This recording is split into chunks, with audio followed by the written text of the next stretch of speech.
Now imagine, right? I was having a very, very, very ordinary, relaxed, very pleasant situation, like a dinner with friends in an enchanting night in Abuja. And suddenly, during a very moderate, easygoing conversation, this friend of mine throws a bomb on the table. He said, when we talk about horrible bosses, women are unbeatable. I'm like, what?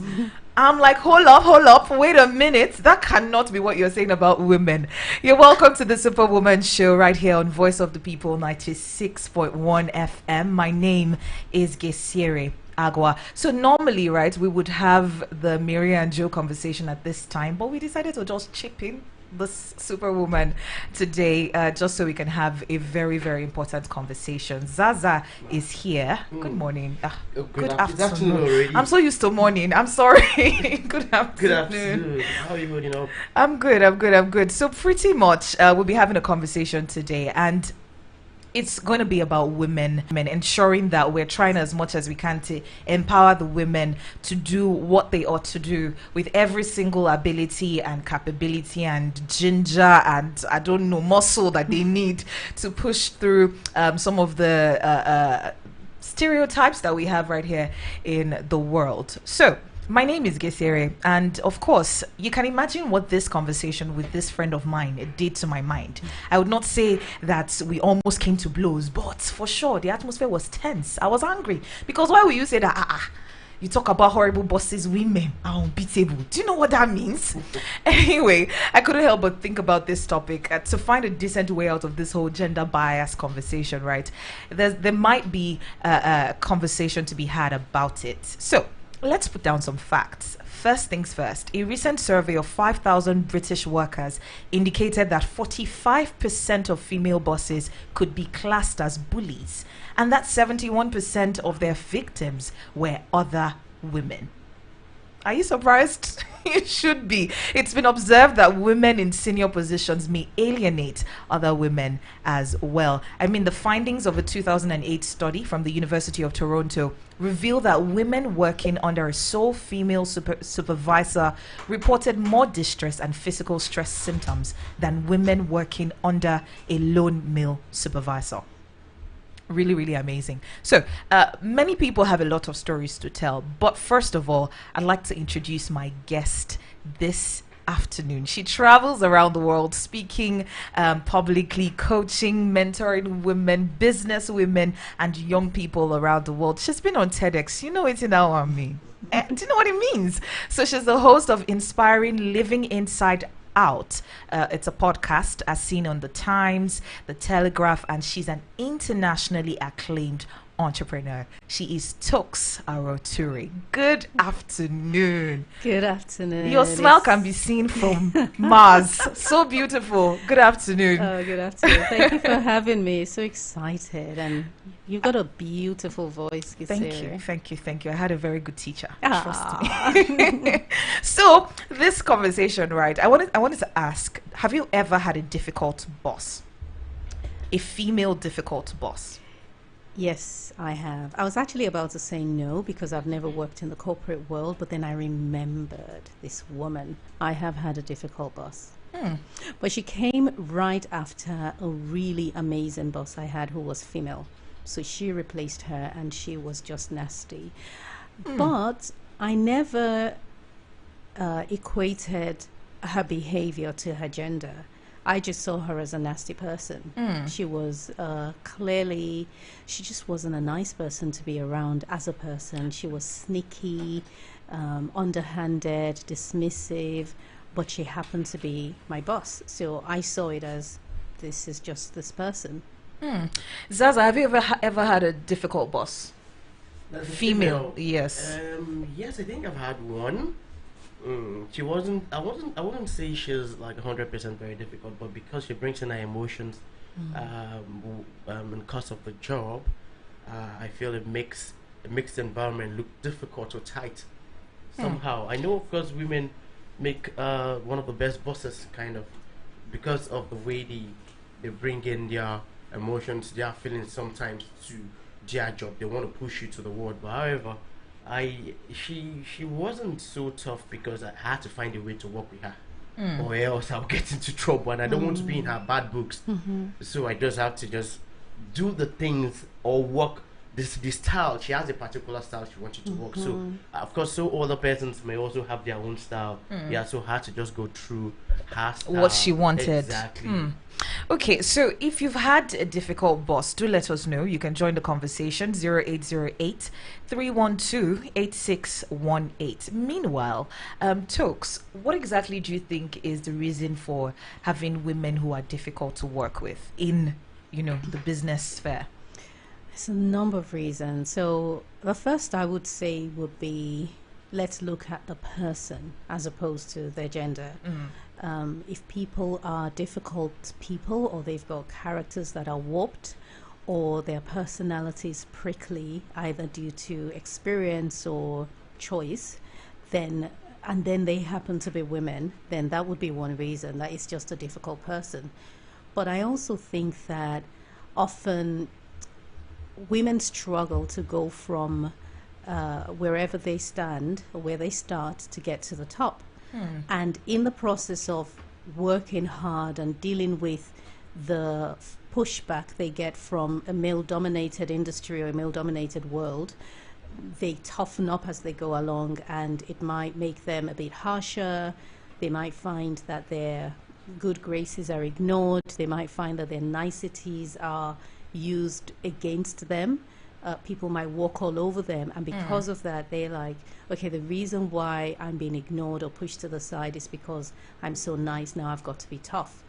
Then I also think that there's also the mindset that, being in a male-dominated world means that you're competing with men, and men and women are so different psychologically and biologically that we then look at the man and say, I've got to be more like that. And so we ignore and push back our natural feminine qualities and start taking up what we assume to be the quality of a male.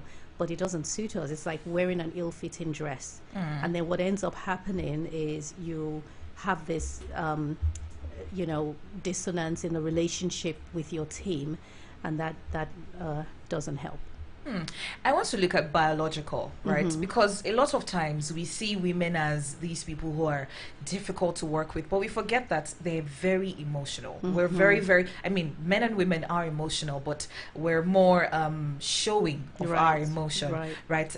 Biologically, hormonally, right? We have a lot of hormones coursing through our veins on a daily basis. The only normal time that we have is probably 1 week before you experience a lot of bursts in your hormones and all of that.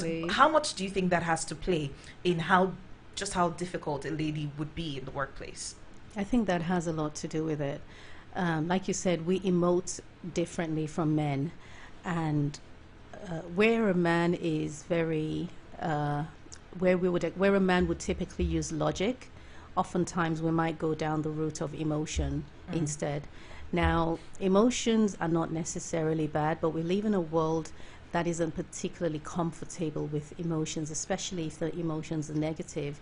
So if I cry because XYZ happened, I might make the people around me uncomfortable, and I'm aware of that. So I end up trying hard not to cry, but anger might be a more powerful emotion than sadness. So I would choose anger subconsciously, but it wouldn't have naturally designed for us. And so when we come in with our emotions and our extra, we just seem, weird and too much. Exactly. What do you think are some mistakes women are making? Because when you see a lady, the transition from ladies shouldn't do that we do, but we don't even know. Yes. Right? What do you think? In your experience so far? 3 years, I often became a team leader overnight. Now, my personality came into the picture because now I had an issue with people pleasing, and I say had because I don't want to confess that it is still there. I'm a recovered people pleaser.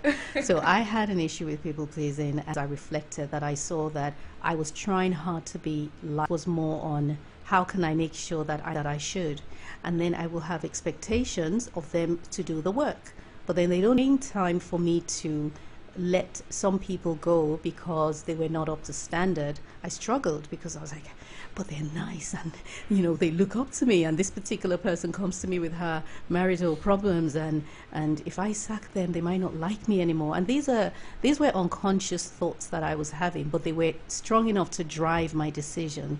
So here I am, bargaining within myself, bargaining with a part of me that's saying this person needs to go, and I'm like, I'll give them more work. I would give them targets, and no, they don't need to go. I'll do this and I'll do that. And in the end, I finally made the decision and let them go. And the backlash I feared is what exactly happened. But then that should never be enough of a reason to stop you from making the right decision, because business is very much up and down. Because productivity should be at the forefront of it. Absolutely. So I think one of the issues we have is letting our emotions lead, letting our personality and our flaws get in the way.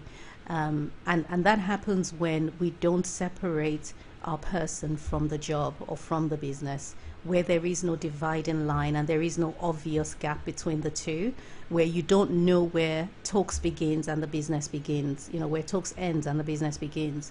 And so my personality is spilling into the business, and it's spilling into how I run it.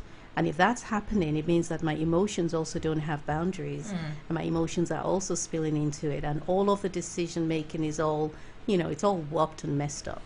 Okay, I want to tie this to having a bad day, maybe at home. Maybe you're having some problems with kids or some issue at home, and then you come to the office and you can't draw the line. You can't switch off home talks from work talks. How do you manage that? Because it's a lot of struggle that a lot of women have. Right. No, that's very true.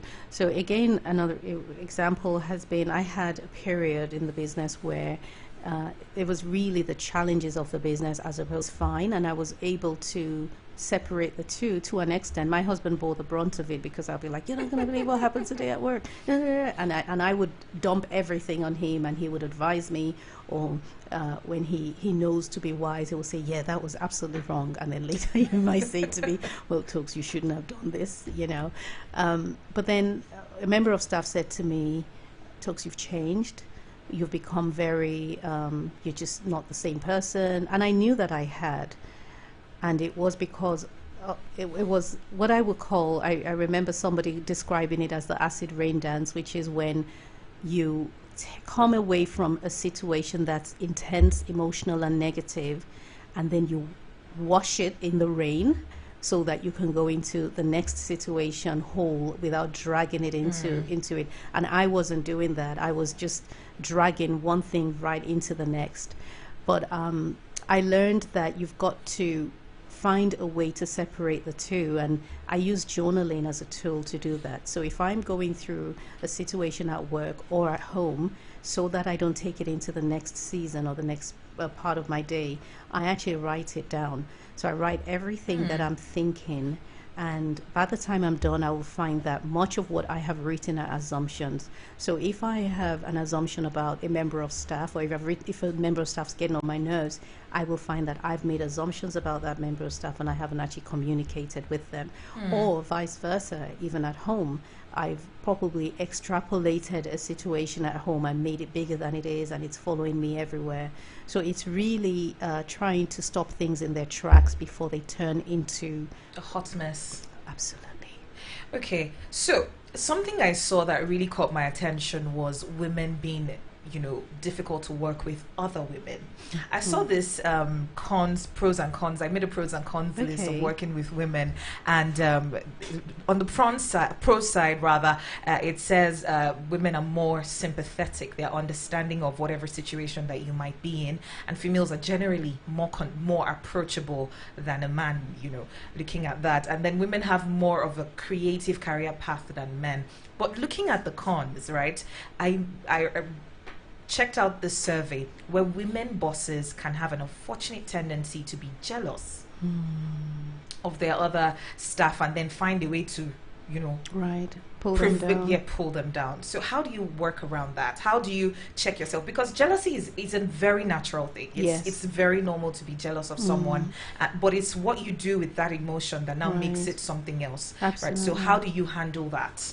Yeah, I think that's called the queen bee syndrome, where you want to be the one woman that's excelling above everyone else, and that is a person thing. Again, even though we're categorizing it as female bosses, I think that if we look at our lives as individual, strip away the whole idea of gender and stereotypes and so on, but focus on you as a person and look at personal growth and personal development and look at how you can improve yourself, you will then you will be able to recognize traits like that, like jealousy or your tendency to be jealous. Many people don't spend enough time alone, and when I say alone, I don't mean Netflixing.